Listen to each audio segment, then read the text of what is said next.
Hey guys, just wanted to let you know that I'm partnered with Instant Gaming. More on how you could save money on games later in the video.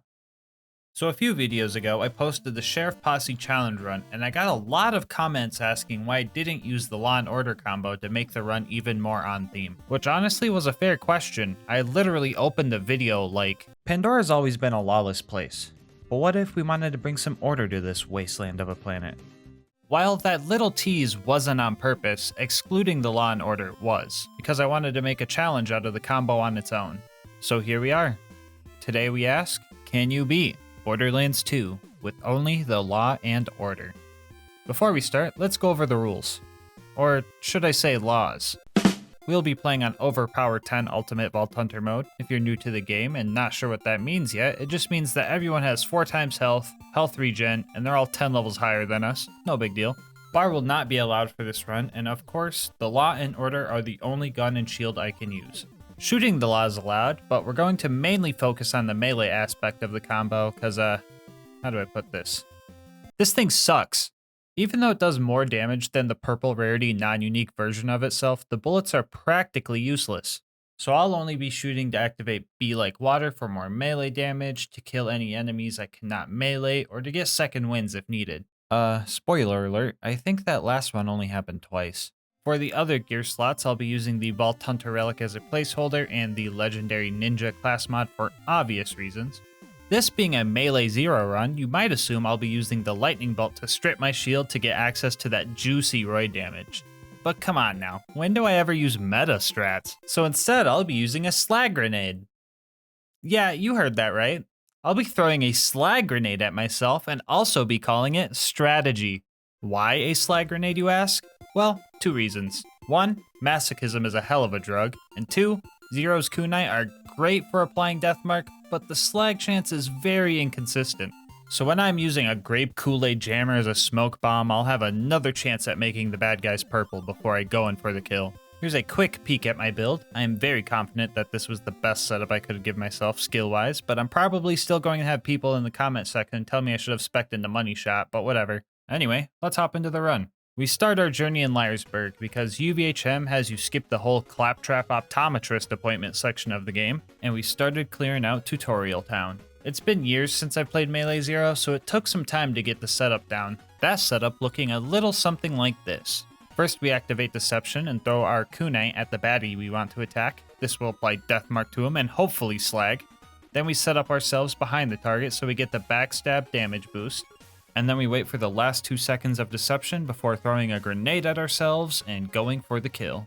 If we got the kill, Many Must Fall would let us possibly get an extra kill or at least get a decent chunk of damage before we ran off and hid. The timing for this might be a little bit more precise than you think. So when I set up for these runs, I usually make all my gear have matching parts to the manufacturer because, well, aesthetic reasons. But for some reason, the Order shield cannot spawn with bandit parts, so I opted for Hyperion parts instead. Reason number 1 for this is because Hyperion parts have the second best stats for special damage, and this being OP10 and all, we kinda need that damage in order to, exist. Reason 2 is that they have the best recharge delay stat out of them all. But Gas Mask shield recharge delay is bad for roid shields. Yeah? And? The extra challenge of timing my melee strike in a 1.79 second window was a fun added challenge for this run. And the third reason for this decision was because the Order actually uses the Hyperion accessory model instead of the bandit one, so we still got those aesthetic points. Anyway, we cleared out Tutorial Town with 1 casualty and headed towards Boom Boom. Mobbing along the way was simple enough. After I got rid of all the gun guys, 1v1ing the Ironclad Psychos was a piece of cake. Them being 10 levels higher than me and all meant that 1 slap would healthgate me instantly, but the Law and Order combo heals us for all melee damage we deal. Quick math says 0 melee build plus OP10 roid boost trying to heal a level 80 0 is just full health on every swing. Yeah, you would not want to be in a slapping contest against Zero in this build. Anyway, after we made it to Boom Boom, we decided to target Boom first and well, homie just got outplayed. After that we jumped up on Boom's turret and started his operation. Things weren't looking too good at first, but luckily my trusty operating assistants were there to help. Psycho, scalpel please. After a successful operation, Boom was dislodged from his turret. After our first use of deception, he was one hit away from being finished off thanks to killing blow. But this game being made out of spaghetti, he just wasn't taking any damage from melee hits. I'm pretty sure it has something to do with his armor pieces or backpack, because scavengers also have this issue, but we managed to shoot him down not too long after this mishap. Boom and Boom both dropped a bonus package, and I thought that was pretty cool because that's never happened to me before. Anyway, we mobbed our way up and made it to the Flint fight. The main issue of this fight was closing the distance and getting close to Flint. And even if we did manage to get close, the amount of enemies shooting at us would leave us very low on shields. And in order to strip our shield without blowing ourselves up entirely, we need at least 85% of our shield left. It also didn't help that Flint would run up to our hologram and spam his AoE slam move, making it practically impossible to get close. So if we wanted to deal significant damage, we had about 5 seconds after throwing out our decoy to close the gap, throw kunai, strip our shield, and land the melee within the small window where we still had roid damage. Which I did. Oh! This is a historic day in Gas Mask Challenge history. Today, we defeated Captain Flint without any cheese whatsoever. Our next goal was to make it to Sanctuary. To get there, we needed a car, so we stealthily stole one and dripped it out. Our character skin, gun skin, and car skin were all matching, and this boosted our confidence stat by a solid 100%. After that, we found Corporal Reese as he was skillfully fending off hordes of psychos without even breaking a sweat, but we decided to help him anyway. Alright, Reese sent us to go grab this power core. This should be a piece of cake. Oh, look at this clown. He actually fell for it. Get stinky. Oh, wait, no, we needed that power core, didn't we? Guess we could just kill the 20 bandits for Reese while we're here. Well, in that case, now is the perfect time to talk about our partner, Instant Gaming. Instant Gaming is a website that gets you set up with deals on the games you love. I'm willing to bet a good portion of you guys have a huge wish list of games. And from my experience, that wish list can end up being a graveyard. You either have to wait an unknown amount of time to get a deal that might not even be good, cave and end up purchasing a game for full price, or just completely forgetting that game ever existed. That's where Instant Gaming comes in. No waiting for deals, no full price games, and no missing out. It's not just for PC gamers either. They got deals if you're on Xbox, PlayStation, and even Nintendo Switch, so they've got everybody covered. You could see the deals for yourself right now. Just think of a game you've been wanting to play and use the link in the description. And if you like the deal you see and end up making a purchase, just know that on top of saving yourself money, you're also helping the channel a lot. Heck, if you want to take your savings and support even further, make sure to bookmark the link so that your gaming is always instant. Anyway, let's see how the run's going. Oh, it looks like the power core just checked off. Weird. What were we doing again? I don't know, I forget. Let's get out of here. We got back to Sanctuary and did all the not dangerous at all tasks. It's pretty much impossible to die here, so I'll just skip to Frostburn Canyon. As per usual, we just ran through this place, bobbing and weaving through bullets, jumping over spikes, doing some things we aren't very proud of, and doing some things I am very proud of. Oh yeah, I should have specified this earlier, but Zero's execute skill has the stinky property, aka knockback, which if you've watched this video, you would know is my favorite way to deal with bad guys, especially these tanky psychos. The rest of the mobbing was going great. As long as Lilith didn't say her cringe one-liner, everything was gonna be... Okay, Lilith, I'm going to be extra nice one last time. I'm going to let this slide since we're kinda doing a cowboy run, but this is the last time ever, okay? You got that? Thank you. Anyway, after all that, we had to go rescue one of the cool vault hunters. In order to get into the Bloodshot stronghold where Roland was being held, we needed to go to Ellie's and get a new bandit car to sneak in. While fighting the cars with cars is allowed for the run, I usually like fighting them without them, because these guys aren't balanced properly for Ultimate Vault Hunter mode, and I just like the power trip. I mean, just throwing my kunai at them would likely handle the situation on its own. We decked out our new whip and headed towards the Bloodshot Dam, where Bad Ma was already waiting for us. And well, we made pretty quick work of him, honestly. While I was kinda sad that we didn't get to put the stinky on Bad Ma this time around, it was nice seeing the little homies rejoice in their freedom. The stronghold was up next, and the main problem we ran into here was the non-stop onslaught of bullets coming from every angle. Usually the Law and Order's healing can keep us alive in one-on-one fights, but against a horde of crazed marauders, you know, the bandits that run really far away after they down you for some reason, we run into some issues.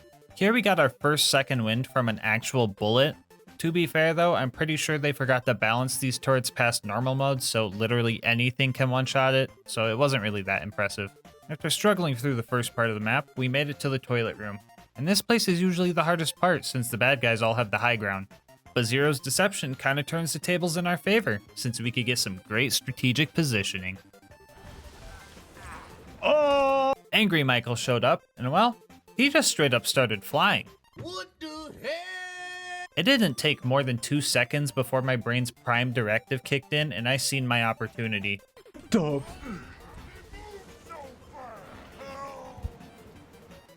I was so baffled that this man just alley-ooped himself, it somehow triggered my flight reaction. After that, Roland managed to escape his jail cell, but in probably the worst way possible. The blue toaster, known as the Warden, took Roland, and that was a big problem for us. If we don't kill Warden fast enough, he can actually take Roland to the Hyperion Friendship Gulag, where the fight can be even harder. So we needed to make sure we were focused and got this fight done here and now. We fought our way through the chaos and started our fight against Warden with a good amount of confidence, but then things started to take a turn for the worst.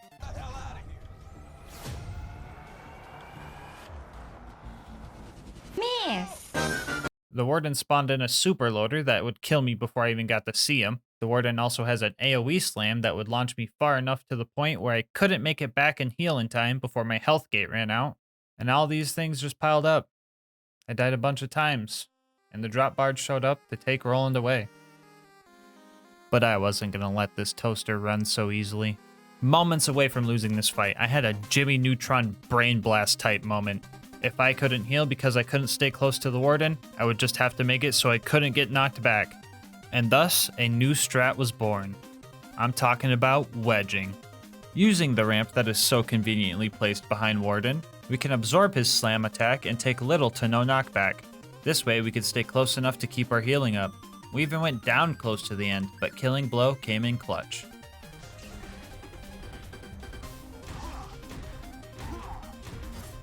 Fuck you guys.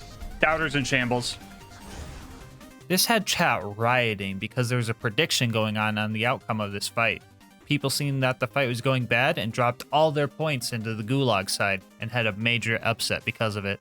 And honestly, it serves them right for doubting me. Let's go, baby. Up next was the train robbery mission, bringing back some more cowboy vibes. We met up with Mordo and Tina, who helped us secure some bombs to blow up said train, and everything went according to plan. And then it was time to fight Wilhelm, which, didn't go according to plan. This fight was actually pretty tough. Getting close to Wilhelm was a big issue because of his knockback spin attack. Gone were the days of sneaking up on a bad guy and pulling a silly little prank on them. On top of that, hitting Wilhelm with melee attacks feels incredibly buggy, almost like it's a 50-50 chance whether or not your melee just whiffs or not. My game plan was pretty much to wait until he started making more shield surveyors and then land a hit then. This was a slower process than I could have hoped for, especially since between hits he would just build up a chunk of his shield to buffer my next hit. A few deaths in, I noticed some conveniently placed health vendors following me around in the arena. Utilizing those gave me a bit more wiggle room when it came to setting up for attacks, and I eventually got him down to killing blow range. And yeah, that skill is really good. After that, we got back to Sanctuary, and we found out that the siren that's been talking to us was actually working for Jack the whole time. Bro, I knew we shouldn't have trusted Lilith, man. Now she kidnapped the whole city. Anyway, after running through the fridge and probably contracting some sort of disease because I had to do a little lifesteal to get through, we made it to the other side and found ourselves a spaghetti monster. I died once here, but after the loaders showed up, they distracted the thresher so I could line up my shots. Or stabs, I guess. We made it to Overlook, and I was not expecting good things to come out of this place. Mobbing is fine with this build, but it definitely takes some patience, which the beacon definitely doesn't have. I tried my best to hold off the loaders, but the beacon got busted 8 times and became invincible, which is fine and is helpful, but it's also just kind of embarrassing, especially because all of this happened in under 2 minutes. Anyway, yeah, I just kind of had to brute force through all the loaders and constructors until the fast travel landed and I could run away. Our next stop was the Preserve. After wounding the loaders, we infiltrated the Preserve and joined on the Stalkers vs. Loaders chaos. Here I stuck to the shadows, waiting for my time to strike. But I obviously didn't know when that was because I was getting rolled. And oh boy, was I not ready for the boss at the end of this mobbing section. Like bro, I was genuinely surprised when I took him out first try. Yeah, I'm not sure why this was so easy. The bull loaders were way more of a threat, honestly. Anyway, we started fighting the loot homies and also started getting bodied again. Door loader loot dudes have an AoE slam. Jeez, man, this is like a recurring issue, isn't it? Anyway, we died a few times, but we started using wedging strats and eventually got them all. And they didn't drop anything cool. After petting some puppies and experiencing the most unsatisfying thing ever, we made it to the Bloodwing fight. Early testing showed that this fight could be doable. I just had to wait for the skags to be released because Bloodwing usually lands when they come out, and then just go to town swinging. A few mishaps in, Bloodwing adapted and decided to, well, stop landing. I'm pretty sure I waited for a good half hour for it to land, and I just didn't think it was gonna happen. And instead of resetting the map, I just dealt with it and brought the fight to her. Yeah, so the new plan was to wait for her to do her stationary fire breath attack, flank around, and go in for a hit. Eventually we got through fire phase and she started landing again. Shortly after she reached corrosive phase, the stars aligned and we got a satisfying finisher. I don't really have revives, so this is kind of scary.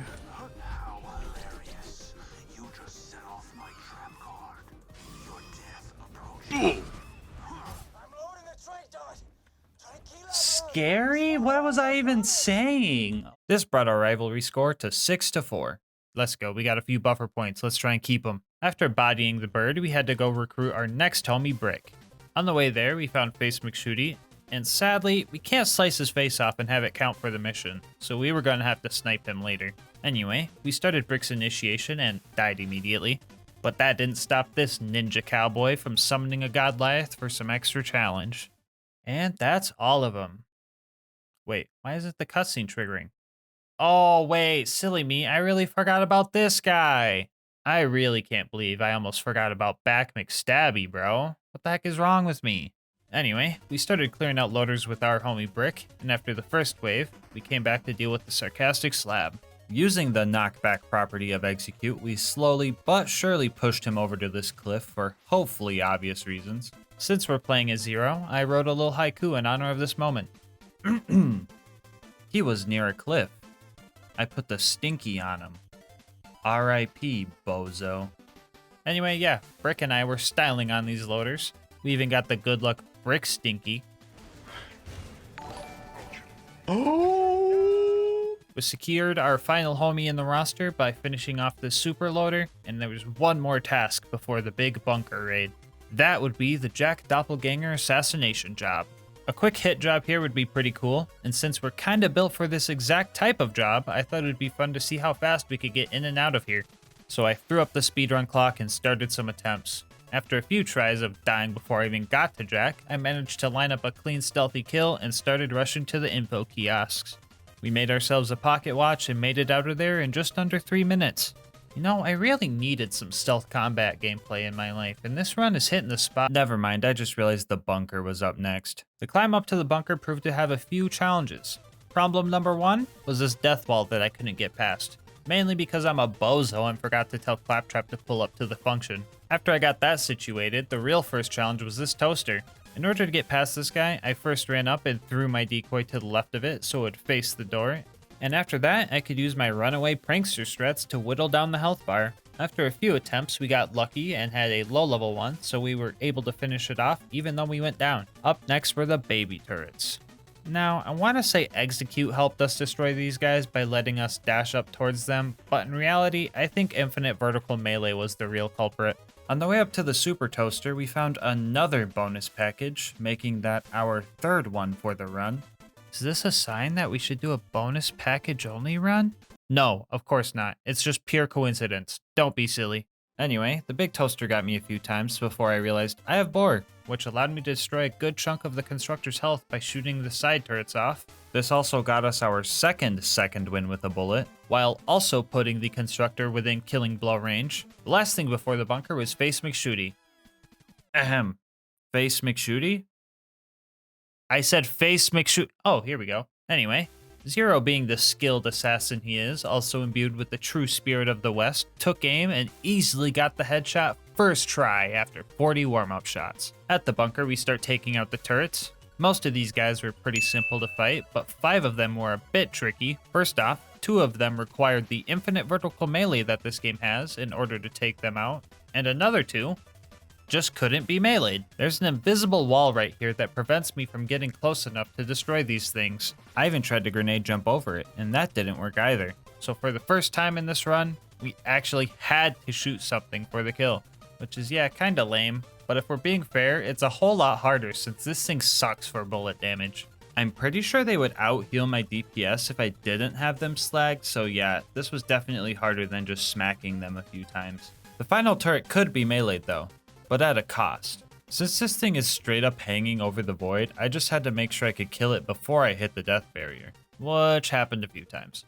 Execute is great, but sometimes you just slip right past your target and fly in some random unfortunate direction. Anyway, I think I was messing up because I kept missing the roid damage window, but ended up one-shotting it in the end. It was now time for the bunker fight. The bunker, being airborne and constantly hovering over a death pit, meant that melee combat was a pretty bad idea. So the best thing we could do was just use Borg. But that's boring. You're watching this video, and that means you've seen the thumbnail, so you could probably guess where this is going. If you can't tell, this strat was incredibly risky. If I didn't miss the bunker and managed to actually land on top of him, I would be in a constant state of bouncing and would have to focus on micro movements in order to not fall off. We also rarely had roid damage up here, so the process was also very slow. After the bunker had enough, he would just kind of shake us off, and that was honestly the scariest part. I'm pretty sure this would stress anyone out, knowing that at any moment, this could happen. Goodbye.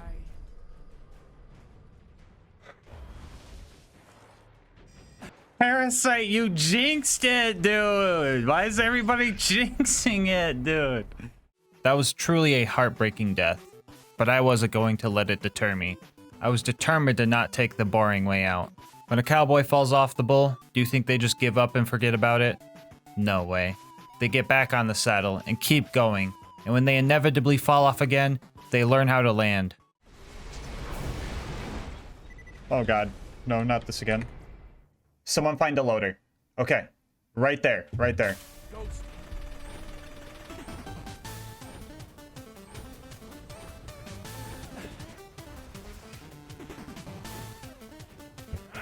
Yeah, that's right. The cowboy keeps going until the job is done. After over an hour of this cycle, the bunker reached killing blow range, and victory was in our sight.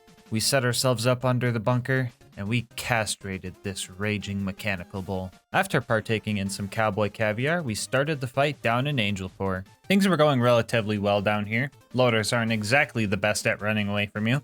As long as I went down close enough to them, I could get a second win. To help ensure this, I started jumping at them. This way, if I did go down before I got to them, I would keep getting closer instead of just stopping in my tracks. After that adaptation, the rest of Angel Core went smooth. Howdy, boys. Lilith, you fucking piece of shit. I swear to God, I hope... Hey guys, sorry about that. My lawyer said I should not include that in the video, so I just had to take that out real quick. Anyway, Roland ended up dying. I tried to give him a new shield, but homie just didn't listen. After that, Jack kidnapped the giraffe and Mordecai suspected he was taking her to the vault. I would have guessed the wildlife exploitation preserve, but we'll just go with Mordecai's plan, I guess. I'm just following orders. So we headed to Sawtooth Cauldron. The ambush commanders here reminded me a lot of Badma, which also reminded me of my regret, so it took it out on them appropriately. After that, we hit the conveyor skip using one of the Gravedigger's grenades, and that felt pretty cool. We blew up Boombringer and also murdered its pilot, and then made our way up to a tough part of the run. You see, we had to destroy some buzzards up here. If at this point you're still not sure why this is an issue, let me ask you this. Have you ever tried to box a helicopter? If the answer is yes, are you okay? And if the answer is no, yeah, me neither, because it just wouldn't work. Zero is also way cooler than your average person, and he still had trouble fighting these things. So how did we deal with these things, you might ask? Well, each kill went a little something like this.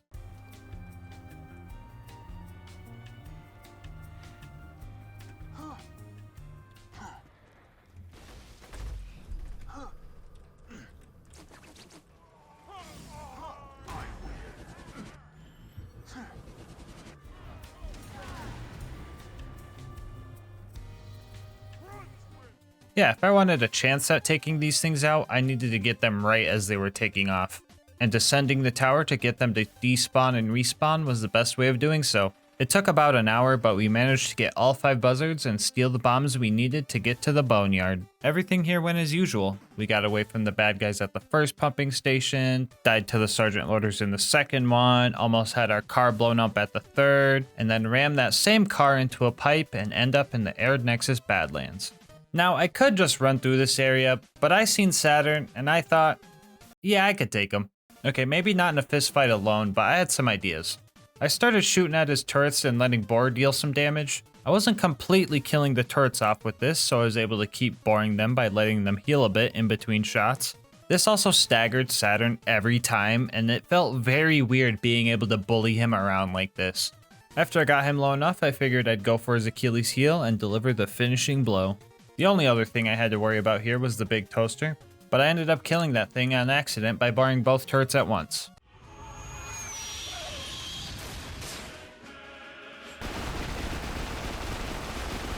Anyway, we got our info and made our way to the claptrap door.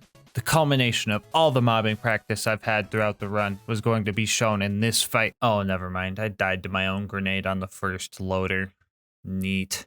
Real talk though, the mobbing here is pretty simple. A little too simple if you ask me, because almost every surveyor decided to just start bugging out, making them super easy to kill. On the other hand, I kept blowing myself up by meleeing hot loaders. These things will always explode after they die, and when everything is blue thanks to deception, all the loaders start looking the same. And then it turns into a fun game of, am I attacking a robot or a propane tank covered in landmines? Guess we'll have to find out. I tried to use this to my advantage by targeting the hot loaders first, using their explosion to reset the 1.79 second delay on my shield, and go for a more consistent second kill, which felt pretty cool. After all those loaders were dealt with, we were able to sprint through Hero's Pass, avoiding all the unnecessary combat, and finally start our fight with Jack. I had some trouble with this fight at first. The entire run, I never realized that you only get healing from melee damage if you deal damage directly to the enemy's health bar, so Jack's shield was holding us back a bit.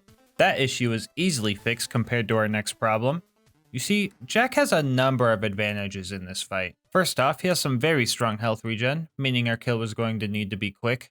This comboed with his ability to literally teleport away and spawn an invincibility shield drone makes it very hard to pull off a quick kill.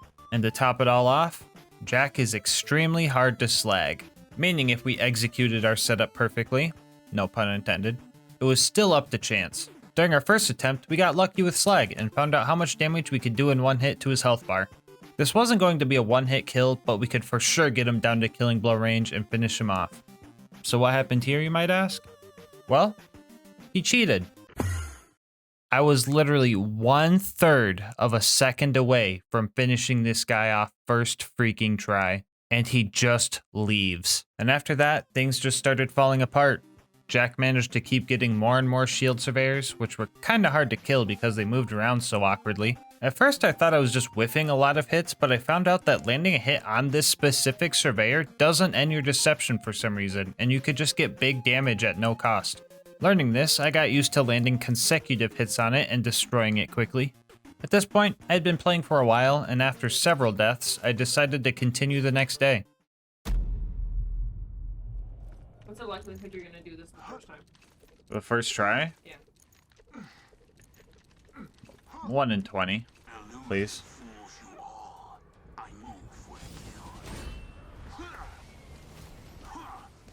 I'm gonna be surprised if this works, honestly. Alyssa, I did it first try! Well, I guess that just leaves the warrior now. This final boss was definitely a worthy one. The fight was nothing but back-to-back constant risk-taking. Getting close enough to the warrior to melee him also meant I was in the worst possible spot if the warrior decided to do a slam attack. On top of this, if a Crystallisk, Rack, or the warrior somehow landed a hit on me right before I tried to strip my shield, the whole attempt would just be lost. I had some strategies to combat these issues. First off, I made sure to always know where the nearest Crystallisk was in case I needed some quick health and or a second win. I would utilize the wedging strat we learned earlier to maximize damage when the warrior was in this spot, and use this bridge to stop us from flying when he was in the other two spots. Our first attempt made it pretty far before we lost to our own mistake. Usually breaking all the crystals on a crystallisc would be enough to kill it, but since I let this one live for so long, it managed to regen enough health to survive having all its crystals broken. If this happens, the only way to kill is if you have enough explosive damage, which we didn't. Attempt number 2 also ended pretty far into the fight, but just like before, we kept hopping on that bull, learning every time. After 20 minutes of fighting in our third attempt, we managed to get him down to killing blow range, and victory was in our sight. We landed one last power move and finished him off with one final blow to the heart. Which means you can beat Borderlands 2 with only the law and order. Bonus content time, woo! So Jack might be dead, but there's still a lot of crime on this planet, so our work isn't done yet. We're going to investigate the 2 sanctuary crimes and also go take down the outlaw Nisha. First off, let's talk about the gutter quadruplets. If you're impatient like me, you probably figured out who did the crime by accusing someone, and if you were wrong, just saying, oh well, guess I'll try again in the next playthrough. But today, I actually wanted to crack this case. Talking to Marshall Friedman, Moxie, and Zed, we found out the murder was from a single bullet. He has a shield and took some damage, but then Zed patched him up good as new. So the one who has a sniper, shield, and full health is the only person who could have done this crime.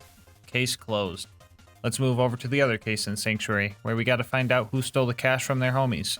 Marshall Friedman told us that only one of these guys will tell the truth and the other 3 are liars, and using that info, we can easily find out who took the money. Jim pretty much said it wasn't me, Lindy says Sam took the cash, Sam said it was O'Cantler, and O'Cantler just says Sam's full of crap.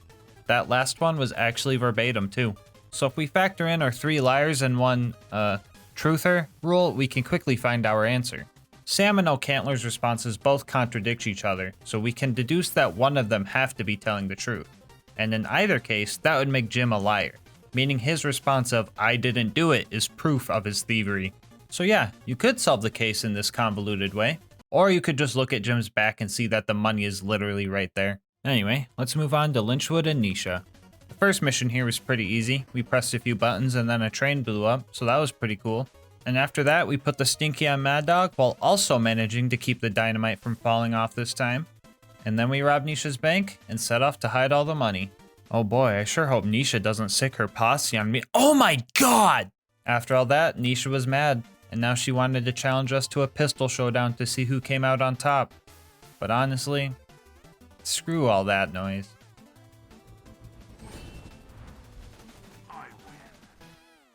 Before you go, I just wanted to say thank you so much for making it this far into the video. If you want to support the channel, make sure to like, comment, and subscribe. Doing all that helps with the YouTube algorithm and helps the channel grow. If you want to support the channel more directly, consider becoming a channel member. 99 cents gets you emotes and videos a day early, and also helps me get videos out earlier for everybody. You could also check out my link in the description to Instant Gaming. I am partnered with them, and they have some great video game deals over there, so definitely go check them out and save some money. I'll leave my Discord and Twitch channel where I stream these runs live in the description as well. And last but not least, I wanted to give a shout out to our thumbnail artist, MangoSoda. They do commissions and will also be linked below. But until next time, breathe easy, homies.